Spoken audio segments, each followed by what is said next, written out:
Assalamualaikum warahmatullahi wabarakatuh. Waalaikumsalam warahmatullahi wabarakatuh. Perkenalkan, saya Trimo Prianto, CGP Angkatan 9 dari Kabupaten Indragiri Hilir. Pada kali ini saya akan melaksanakan tugas demonstrasi kontekstual, yaitu wawancara dilema ITK dengan Kepala Sekolah SDS 032 Petalongan, beliau Bapak Badarudin SPD. Baik, Assalamualaikum Pak Badar. Waalaikumsalam. Gimana kabarnya hari ini? Alhamdulillah sehat. Sehat, alhamdulillah.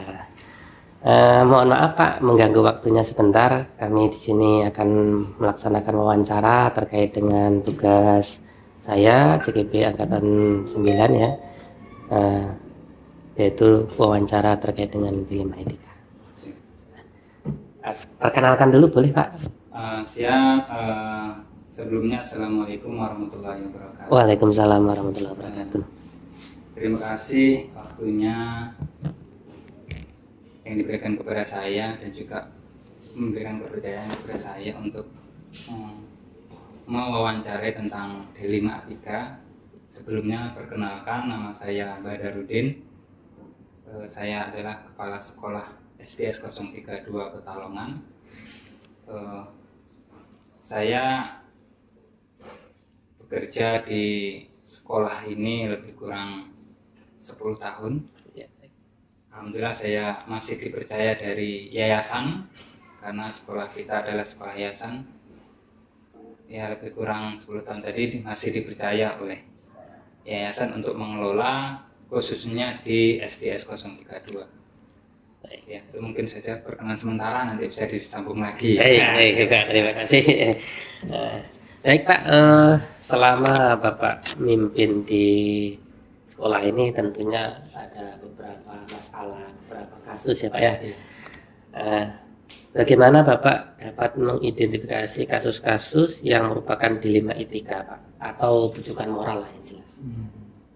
Ya, sebelumnya mungkin saya pribadi mengartikan dulu ya. Iya.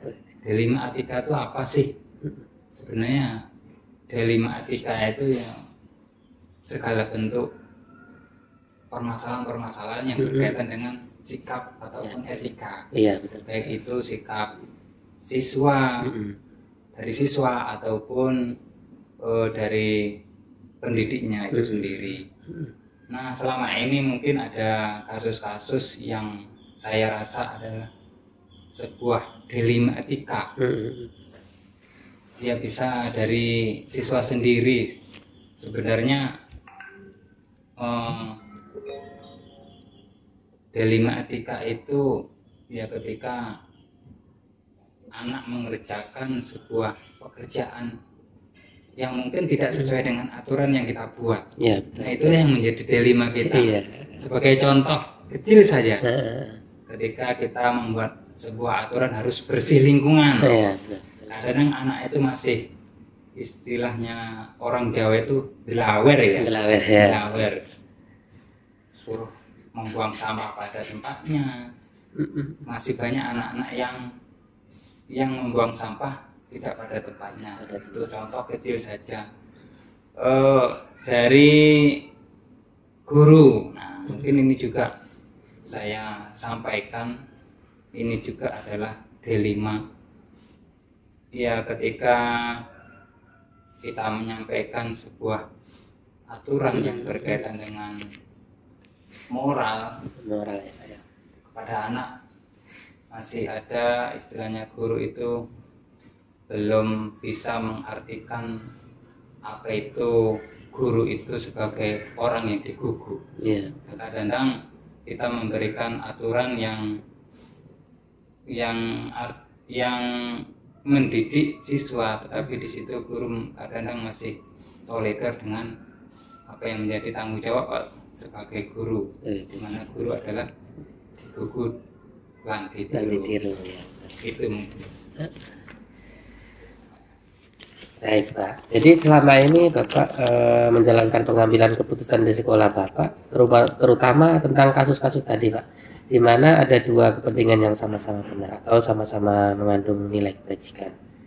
Jadi bagaimana Pak cara pengambilan keputusannya kira-kira Pak dalam pengambilan tindakan-tindakan tadi yang terkait dengan dilema etika tadi Pak kira-kira? Mungkin saya sebagai kepala sekolah tentunya ada keputusan-keputusan yang harus diambil kan. Iya. Hal-hal tersebut khususnya di dilema etika pada anak didik. Sebenarnya itu tergantung kita. Kalau kita membuat sebuah aturan tentunya berawal dari kita sendiri. Iya betul.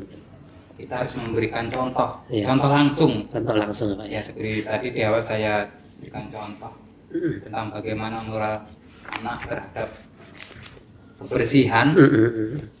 Ya kita harus memberikan contoh langsung. Ya, kita tidak hanya memberi contoh, tapi kita harus lebih menjadi contoh. Menjadi contoh.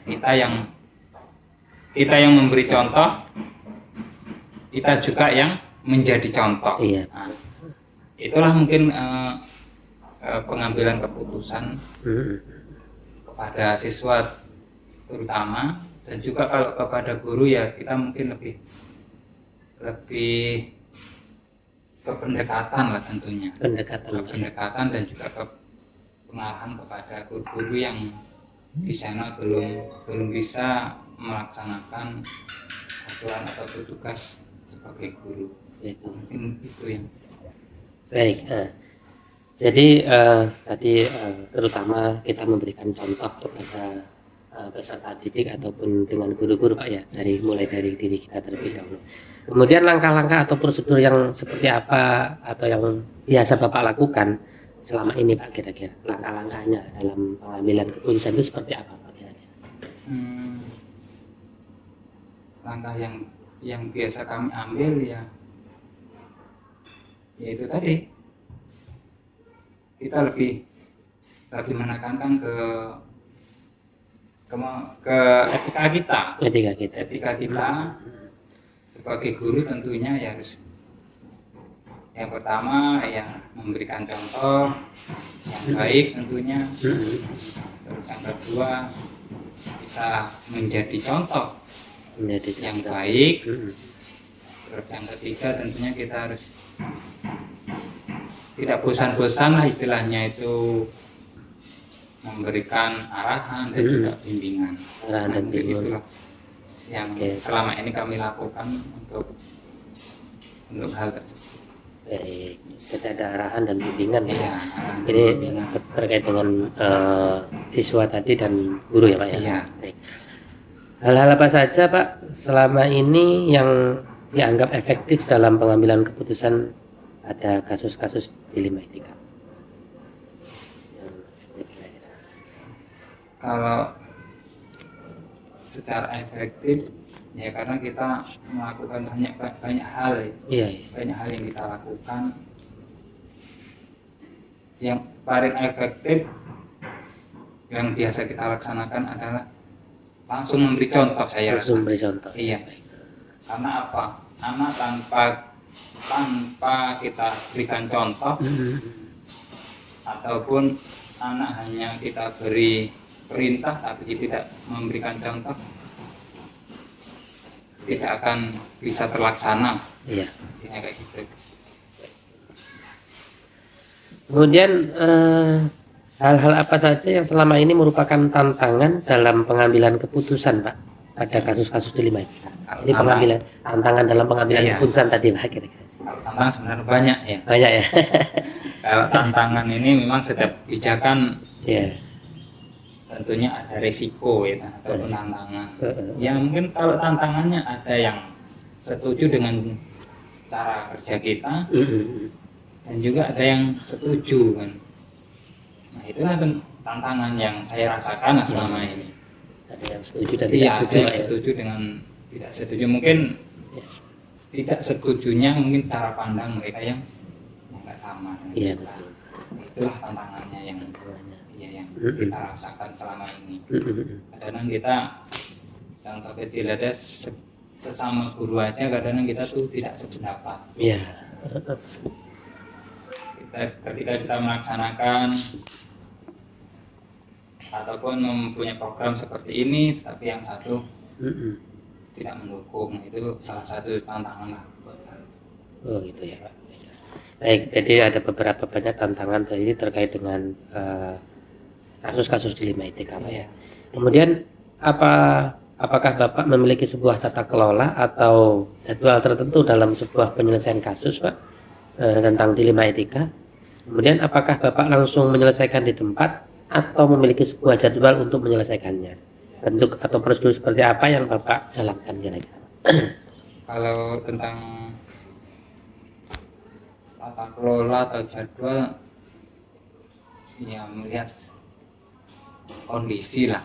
Kondisi Pak Ya melihat kondisi ya, karena namanya D5 ini kadang-kadang namanya D5 D5 ya, kadang-kadang hari ini kita katakan aman-aman saja, besok ya belum tahu kan seperti itu. Jadi ya kondisional aja dan untuk jadwal waktu untuk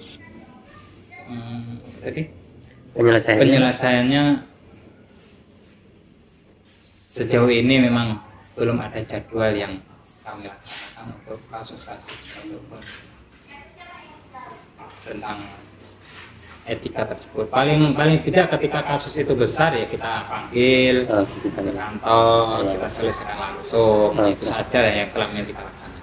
Berarti ketika ada sebuah permasalahan itu di tempat atau dipanggil ke kantor? Melihat kondisi perkaranya, istilahnya masalahnya apa. Kalau istilahnya masalah kecil, hal yang bisa dilaksanakan atau bisa diselesaikan di tempat ya kita selesaikan di tempat. Kalaupun tidak bisa selesai di tempat ya kita usahakan kita panggil ke kantor, dan di sana juga ada istilahnya buku catatan tentang kejadian. Baik. Jadi ada penyelesaian di tempat dan ada juga yang diselesaikan di dalam kantor. Hanya saja kalau jadwal tadi ya memang kita terjadwal sendiri tentang penyelesaian masalah. Tergantung kondisi kapan itu dilaksanakan kejadiannya. Baik. Kemudian apakah ada seseorang atau faktor apa yang selama ini mempermudah atau membantu Bapak dalam pengambilan keputusan dalam kasus-kasus dilema etika? Ada nggak seseorang ataupun siapa yang membantu Bapak dalam pengambilan keputusan tersebut Pak? Ya karena kita di sini kan tidak sendiri ya. Dalam sebuah pendidikan kan ada guru, ada komite di berbagai masyarakat, dan juga kalau ya mungkin orang-orang yang kita anggap bisa untuk menyelesaikan masalah. Selama ini yang kita bisa ajak untuk menyelesaikan masalah ya yang pertama ya guru, karena kita kan timnya sebagai guru. Tentunya ya kita yang pertama kita ajak ngomong ya guru lah ya. Guru kalau itu berkaitan dengan siswa ya mungkin wali kelasnya ataupun guru kelasnya. Nanti kalau memang tidak bisa terselesaikan ya kita akan minta bantuan ataupun kita naikkan ke yayasan, karena kita yayasan. Jadi ada apa ya tingkatan-tingkatan yang harus kita lalui lah. Kalau hal-hal yang sifatnya kecil ya kita berusaha untuk menyelesaikan di sekolah sendiri. Baru kalau memang tidak bisa ya kita gimana lagi kan? Iya betul. Kita harus minta solusi kepada yayasan ataupun kepada guru BK. Yang menangani kasus-kasus tersebut lah. Jadi ketika pas tadi pengambilan keputusan Pak, kira-kira ada nggak dimusyawarahkan dalam guru-guru tadi terkait dengan mungkin ada kasus ini? Apa perlu dimusyawarahkan terhadap guru atau cukup istilahnya hanya beberapa saja? Ya itu kembalikan lagi ke kasusnya. Iya, kalau kasusnya istilahnya kita anggap harus mengumpulkan guru, ya kita kumpulkan guru. Biasanya kalau kami laksanakan ketika ada rapat bulanan, itu kadang ada guru yang menyampaikan. Nah itu kita langsung kita selesaikan apa masalahnya. Kan ada laporan dari wali kelas, guru kelas, guru bina studi yang menyampaikan tentang itu dilema etika anak yang kok kayak gini, semakin hari kok Iya. perubahannya makin menurun. Nah, itu kan langsung kita selesaikan dengan sesama guru. Baik Pak, dari semua yang Bapak sampaikan tadi, banyak hal yang saya pelajari dari Bapak, dan banyak juga pengalaman-pengalaman yang Bapak sampaikan tadi menambah wawasan dari saya. Kemudian dari segi pengambilan keputusan Bapak tadi sudah bisa dicerna. Baik Pak, mungkin cukup sekian dari pertemuan pada kali ini. Mungkin di lain waktu bisa kita sambung. Siap. Mungkin banyak hal yang perlu juga ditanyakan di lain waktu. Iya, siap. Mungkin waktu yang pertemuan pada kali ini cukup sekian. Mohon maaf bila mengganggu waktu Bapak. Juga saya ucapkan terima kasih sekali sudah meluangkan waktu. Baik Pak, terima kasih. Sama-sama. Assalamualaikum warahmatullahi wabarakatuh. Assalamualaikum warahmatullahi wabarakatuh.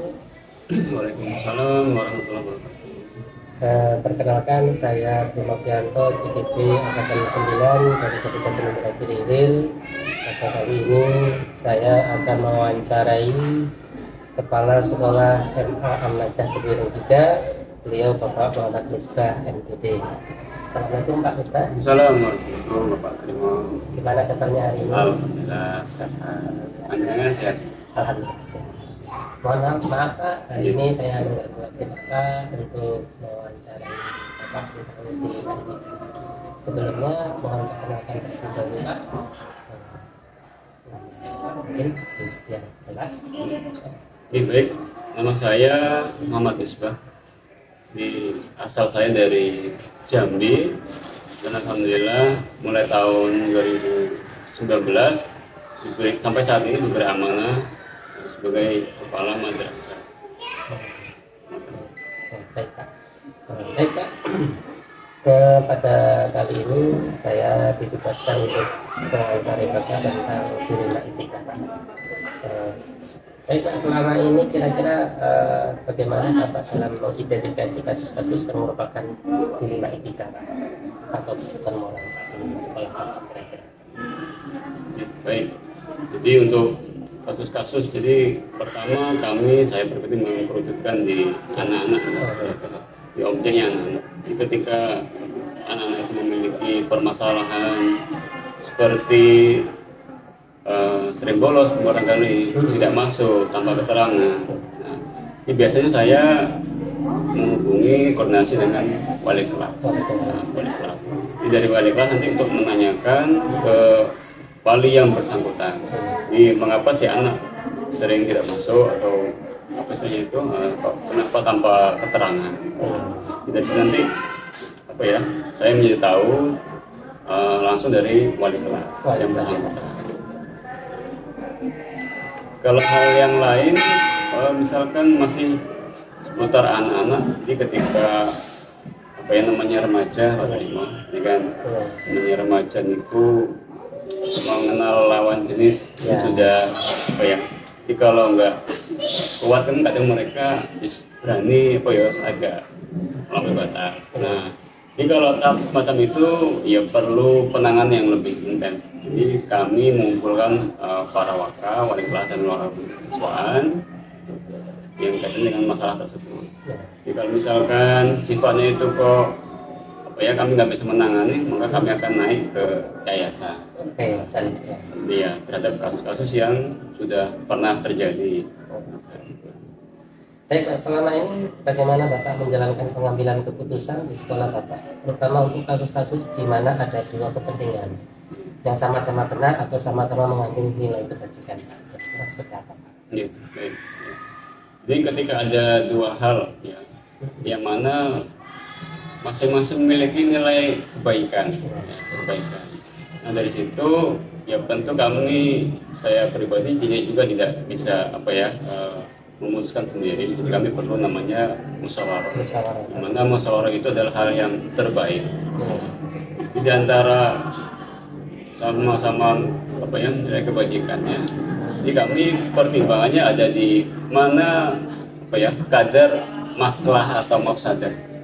Di koridornya mana yang lebih banyak mengandung nilai kebaikan.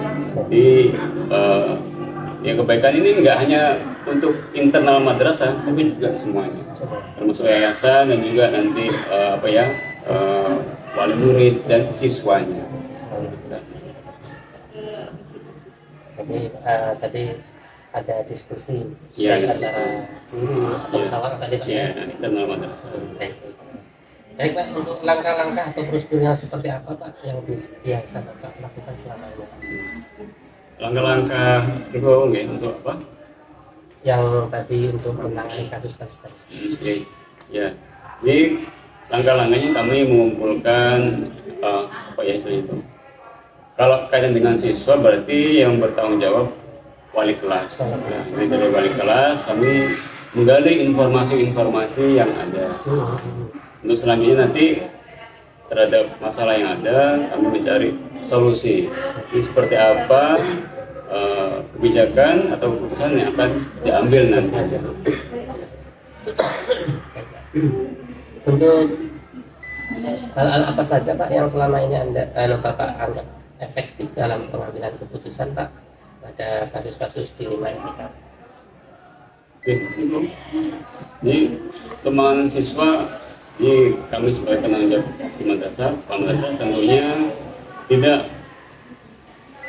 mengenal banyak karakter siswa. Jadi di sana kalau yang dengan siswa ada wali kelas, kemudian juga ada bagian PK, bimbingan konseling. Nah, ya. Jadi kami ya sekali lagi bermusyawarah ya terhadap masalah-masalah atau problem yang ada pada siswa. Kemudian kira-kira Pak, apakah Bapak memiliki sebuah tata kelola atau jadwal tertentu dalam sebuah penyelesaian kasus problematika? Kalau jadwal secara yang terjadwal belum ada, saat ini belum ada. Jadi kami ketika ada permasalahan, jadi kami sesegera mungkin untuk mengambil mencari permasalahannya, kemudian diambil solusi yang ada. Untuk jadwal secara tentukan belum ada. Tapi ketika ada permasalahan atau sebuah kasus, disitulah segera ditindak. Ya, segera kami tindak supaya nggak berlarut-larut. Untuk selama ini Pak, apa yang merupakan tantangan dalam pengambilan keputusan Pak dalam kasus-kasus dilematika? Ya. Ini tantangan dalam pengambilan keputusan itu dilema etika. Jadi di kami ini unit di unit di bawah yayasan. Di satu sisi misalkan kadang anak yang sudah katakanlah kasus pacaran di pacaran nggak yang sudah pacaran tapi juga sudah berani maaf kata pegangan tangan bahkan sampai mencium lah gitu. Nah, di sisi kami ingin mendidik anak. Jadi ya namanya saat ini di remaja apalagi adanya HP digital itu kalau imannya nggak kuat kan lepas kontrol. Jadi satu sisi ketika anak-anak itu bermasalah kami ingin tetap mempertahankan ya, meskipun dia sebenarnya punya catatan kurang baik lah, tapi kami ingin memperbaiki. Tapi di sisi lain juga istilahnya itu kami nggak bisa mengambil keputusan sendiri. Di sini kami ada pesantren, jadi pertimbangan juga dari pesantren. Nah, dari madrasah, pesantren, kemudian kami kumpul, di situ ada juga pengurus yayasan, maka diambil jalan terbaik. Tapi tidak hanya salah satu pihak saja. Tantangannya tadi berarti kan harus melibatkan beberapa lembaga dari yang lain. Kemudian apakah ada seseorang atau faktor-faktor apa saja yang selama ini mempermudah atau membantu Bapak dalam pengambilan keputusan dalam kasus-kasus dilematika? Ya, tentu ada ya. Ini namanya lembaga, sebuah organisasi tidak mungkin bergerak sendiri, bekerja sendiri. Jadi alhamdulillah kami sangat dibantu dengan adanya wali kelas, ada bagian bimbingan konseling, ada wakil kesiswaan, dan guru-guru yang lain. Jadi termasuk guru-guru. Ya, guru-guru. Tidak harus hanya wali kelas atau waktuan BK, guru-guru yang lain juga apa ya, kalau hal itu kami anggap baik ya kami terima, kenapa enggak. Baik Pak. Baik Pak, dari semua hal yang Bapak sampaikan tadi, jadi ada beberapa pelajaran yang bisa saya ambil Pak. Banyak sekali informasi yang telah Bapak sampaikan tadi tentang wawasan kami dalam tentunya dalam sebuah pengambilan keputusan tentang genetika. Baik Pak, terima kasih atas waktunya. Mungkin cukup sekian terlebih dahulu pertemuan pada hari ini. Mungkin bisa disambung di lain waktu ya. Siap, insya Allah. Mungkin nanti ada hal-hal yang perlu kita bicarakan lagi. Untuk sementara waktu kita cukupkan sampai di sini. Terima kasih atas waktunya Pak. Iya, sama-sama. Assalamualaikum. Waalaikumsalam warahmatullahi wabarakatuh.